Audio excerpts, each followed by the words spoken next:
Assalamualaikum warahmatullahi wabarakatuh. Apa kabar Sobat Swan? Pada tutorial kali ini kita akan belajar struktur data dasar pada R, yaitu vektor. Nah, vektor merupakan struktur data dasar dalam R. Vektor berisi serangkaian elemen yang berasal dari jenis data yang sama.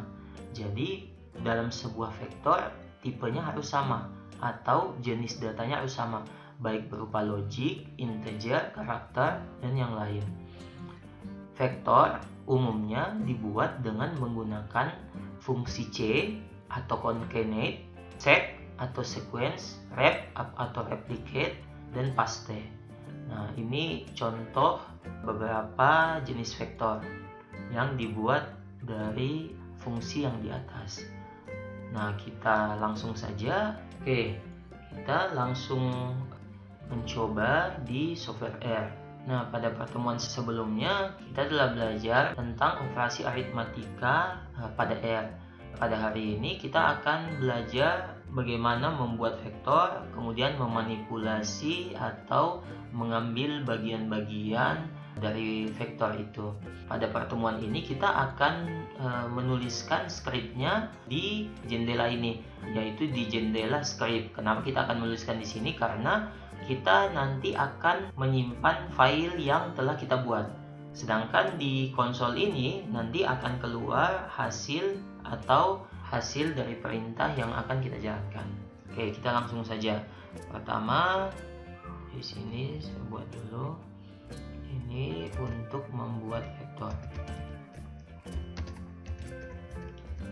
Nah, untuk catatan, jika ada tanda pagar, ini merupakan note atau catatan yang bisa kita buat. Jadi walaupun kita run nantinya, ini tidak akan tereksekusi atau tidak akan error karena ada tanda pagar di depannya.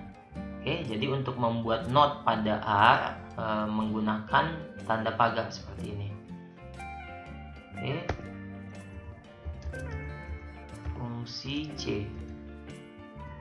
Oke, misalkan saya menuliskan C 1,1, 2,5,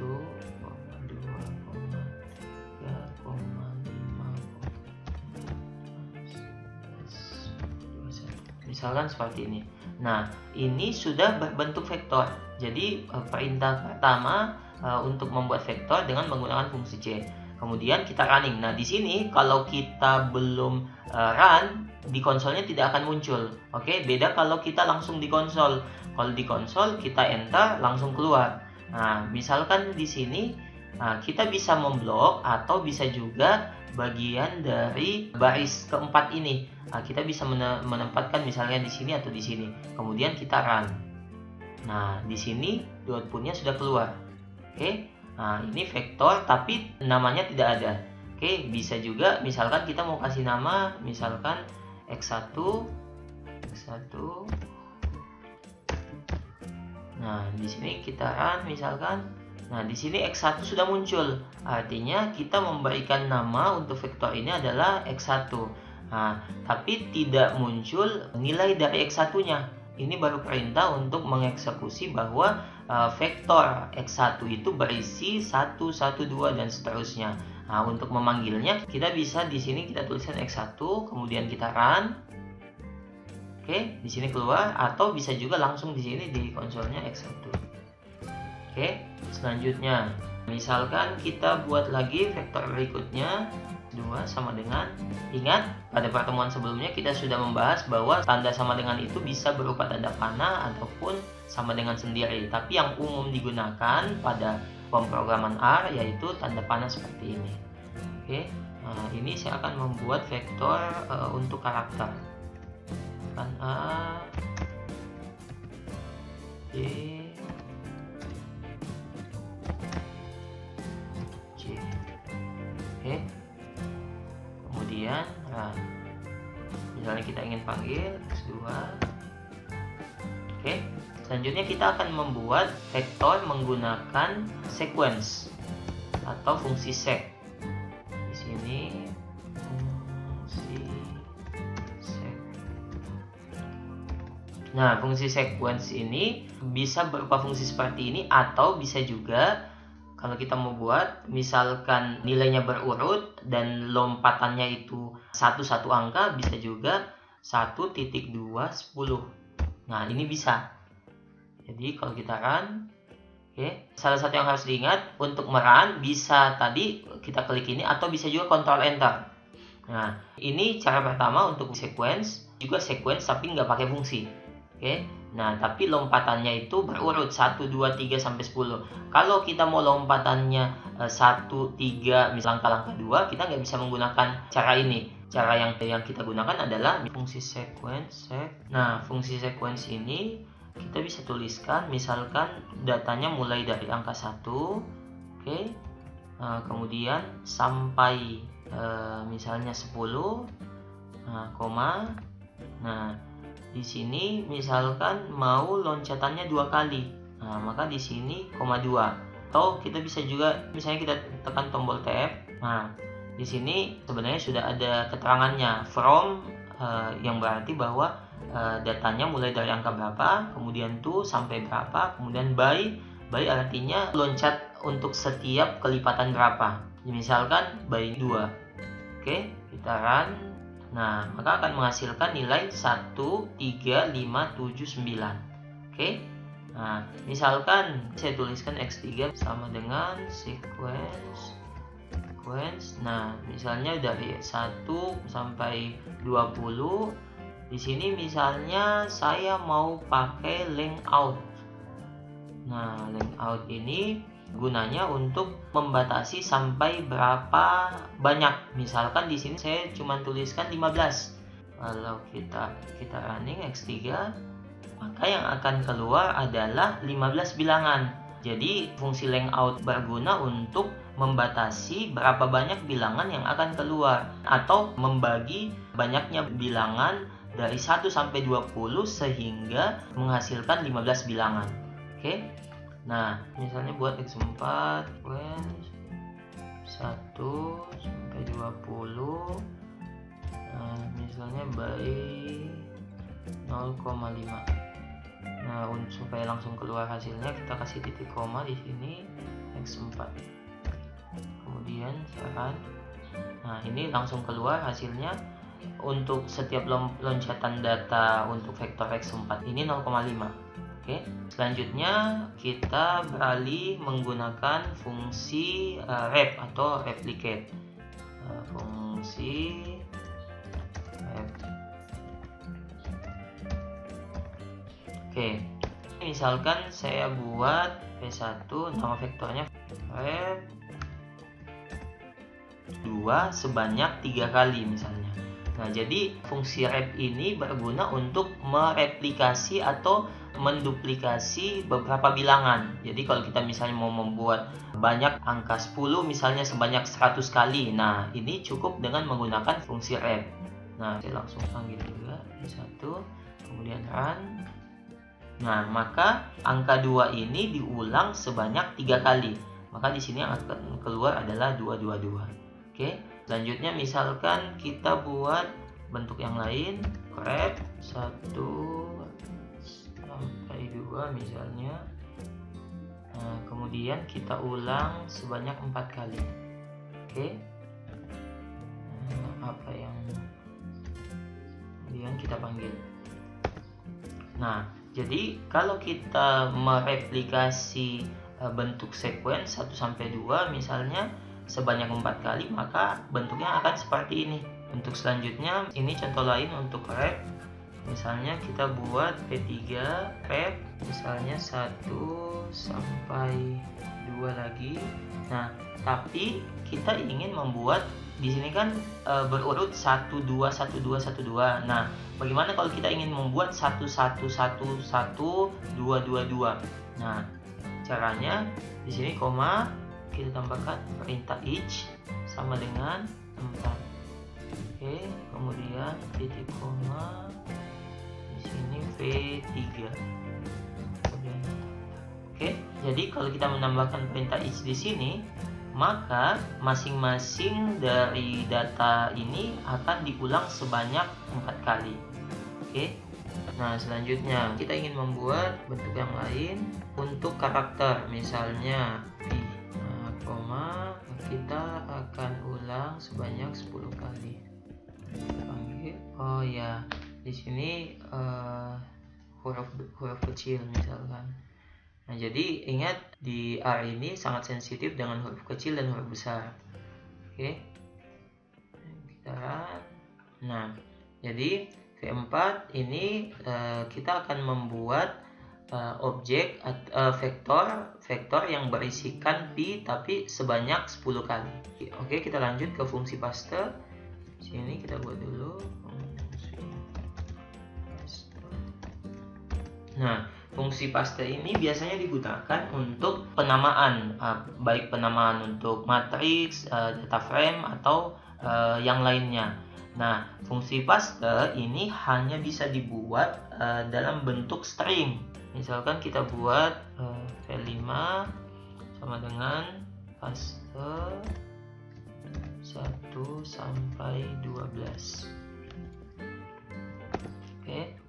Kemudian kita panggil V5. Nah, di sini bentuknya berupa vektor karakter karena ada tanda kutip di atasnya. Nah, misalkan lagi kita buat misalnya V6 sama dengan paste misalkan A, koma. Nah, ini saya akan gabungkan fungsi replikasi juga. Fungsi rep dalam fungsi paste rep 1 sampai 4. Oke. Di sini koma each misalkan di sini misalnya 2. Oke. Kemudian kita panggil V6. Enter. Maka yang akan muncul seperti ini. Nah, di sini terlihat bahwa untuk masing-masing A1 terulang 2 kali, A2 dilakukan 2 kali, A3 2 kali, dan A4 2 kali. Ini bisa kita gunakan misalnya kalau di statistik untuk desain eksperimen. Jadi di sini untuk penamaannya, untuk faktor-faktornya bisa kita buat seperti ini. Oke, lanjut. Ini untuk fungsi paste. Nah, selanjutnya fungsi yang lain sifatnya khusus, misalkan kita mau membangkitkan data. Nah, untuk membangkitkan data kita juga bisa membuatkan dalam bentuk vektor. Kita buat M1 sama dengan misalnya kita bangkitkan data normal. Di sini fungsinya itu rnom.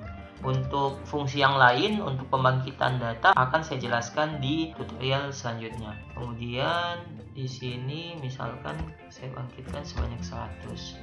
Maka yang akan muncul M1 seperti ini. Oke.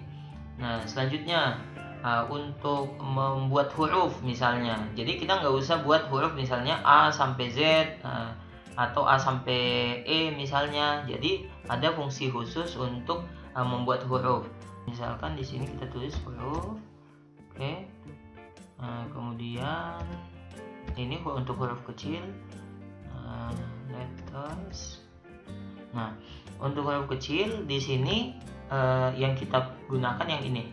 Oke. Kalau huruf besar yang ini. Oke. Nah, di sini menggunakan kurung siku. Misalkan di sini 1 sampai 10. Oke. Kemudian kita langsung panggil juga. Oke, maka akan muncul A sampai J. Nah, begitu juga kalau kita mau pakai huruf besar, misalkan ini yang kita ganti.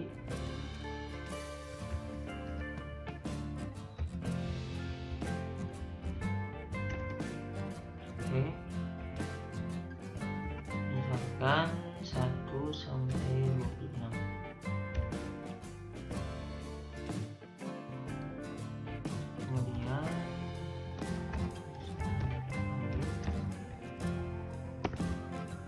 Maka yang akan muncul adalah A sampai Z tapi hurufnya huruf besar.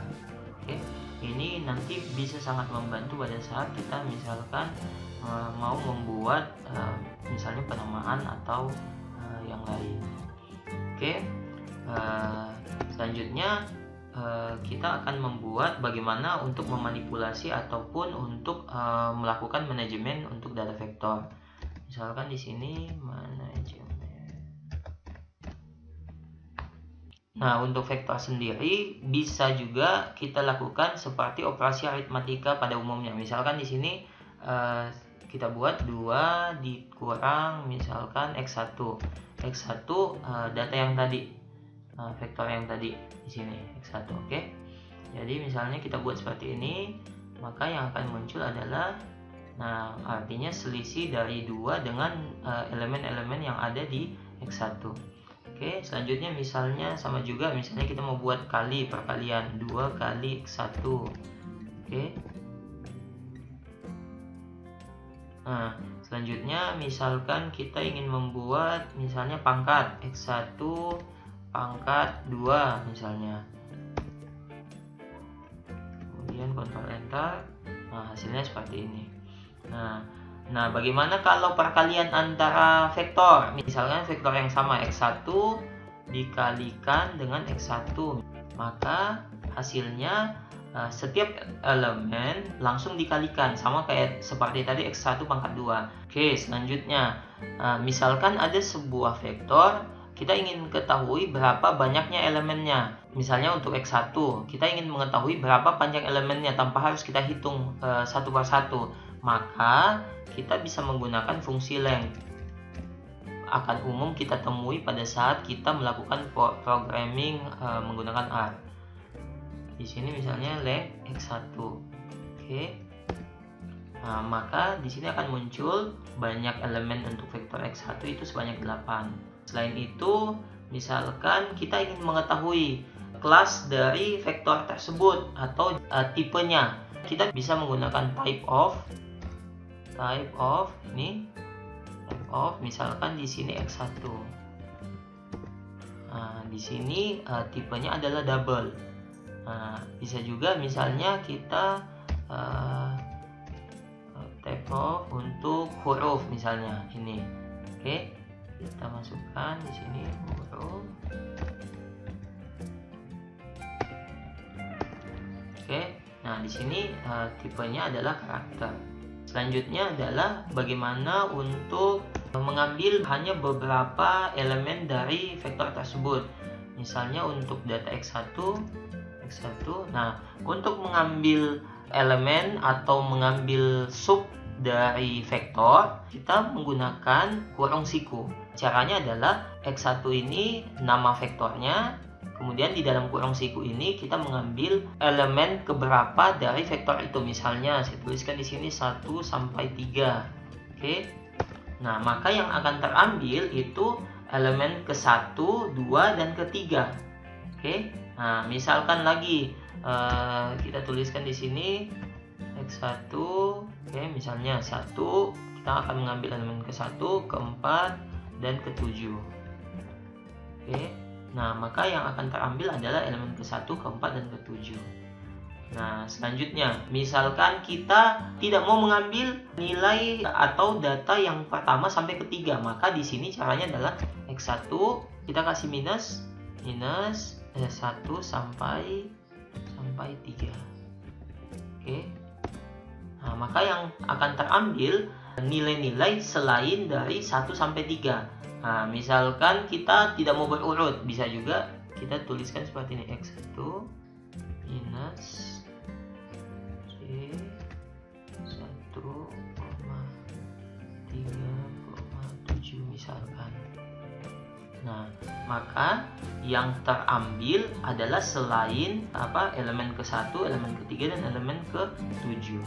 Selanjutnya, misalkan saya buat misalnya MD misalnya.